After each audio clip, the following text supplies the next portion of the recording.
With G2 winning Spring and having the most amount of championship points, and Fnatic looking on the verge of being eliminated, knocked out from playoffs by G2 in Spring, a loss to G2 could be the death knell in qualifying for playoffs and Worlds. We could win every game and go 11-7, I believe, right now, which would get us into like the top seedings. There's always new ways of playing the game that maybe we can grasp this and actually take the win this time. Mad find an opportunity and they completely punish Fnatic. You can understand how a team is communicating and thinking and playing by how they move on the map, how they add multiple members to plays. When I look at Fnatic, I rarely see the elements of their training and practice coming to light on stage. If you are like all very strong players and everyone knows what to do within their role, you're going to be playing the game good no matter what. But if some people believe the game should be played differently, then it can be very hard to progress the game, and this is something we've been struggling with. The TP from under on the backside, it will definitely be a bit of a surprise for BDS. The Dragons reset, Aggressivo flashes immediately,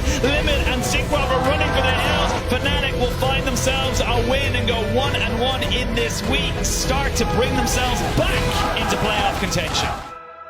G2 will almost always mirror their opponents. They will rise to the level of strong teams, and they can sometimes struggle against weaker teams. But for G2, one of the other crowning achievements is an ability and a commitment to developing. Just look at their lower bracket run in Spring, just look at their bounce back from their 4-game loss streak in Summer. This is a team that has proven they can work on the things they're doing badly. Weeks ago, I would say our main issues like is sometimes draft. But I think our main issue right now is like early game. We just fall too much behind the early game, and then the game is just like really hard to play.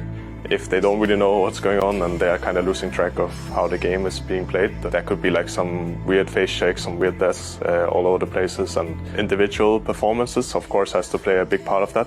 I think we are all really strong players on Fnatic, and the last time we played them it showed. So it has to be some individual plays coming out from us, and maybe a better draft could help a lot as well. They used to be quite successful, so maybe them missing out on Worlds is not something that necessarily many people want to see, but you know, if they are not good enough to make playoffs, then they are not good enough to make Worlds.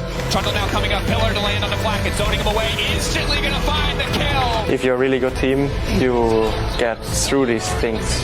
The triple for Twitch, and the game for Fnatic! What I would say is for a team like Fnatic, if they were a team, if there were a time, if there were a moment to show how good you are, it would be against their perennial rivals in G2 esports.